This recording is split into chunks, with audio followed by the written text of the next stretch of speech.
சென்னை வேளச்சேரி பேருந்து நிறுத்தம் அருகே உள்ள கழிவுநீர் கால்வாயில் மது போதையில் தவறி விழுந்த நபரை தீயணைப்புத் துறையினர் பத்திரமாக மீட்டனர். இதுகுறித்தான விவரங்களோடு இணைகிறார் செய்தியாளர் கதிரவன்.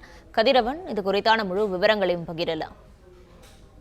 சென்னை வேளச்சேரி கைவேலி சிக்னல் பேருந்து நிறுத்தம் அருகில சுமார் 15 அடி ஆழ கழிவுநீர் செல்லும் கால்வாயில இடுப்பளவு நீரில் ஒருவர் மயங்க நிலையில் இருப்பதாகவும் சேற்றில் சிக்கிக் கொண்டிருப்பதாகவும் தீயணைப்புத் துறையினருக்கு தகவலானது தெரிவிக்கப்பட்டிருக்கிறது.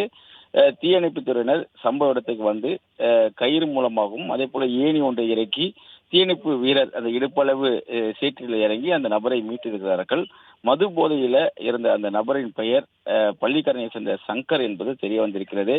மேலும் அவர் வேளச்சேரி அந்த கைவேலி சிக்னல் பேருந்து நிறுத்தம் அருகே அந்த கால்வாய் செல்லக்கூடிய அந்த பகுதியில் மதில் மீது படுத்திருந்த போது மது போதையில் இருந்தனால தவறி கால்வாய்க்குள் விழுந்ததும் சுமார் 1 மணி நேரமாக அவர் போராடிய போதும் மது போதையிலும் சேறு என்பதனால இடுப்பளவு சேற்றில் சிக்கிக் கொண்டதால் மேலே வர முடியாமல் தவித்த அவர் மயங்க நிலையில அங்கேயே படுத்து இருப்பதும் பொதுமக்கள் கொடுத்த தகவலின் பேரில் தான் அவர் மீட்கப்பட்டதும் விசாரணையில் தெரிய வந்திருக்கிறது.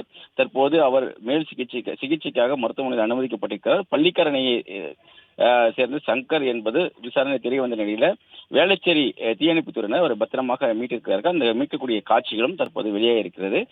சங்கர் தற்போது மருத்துவமனையில் சிகிச்சைக்காக சேர்க்கப்பட்டிருக்கிறார்.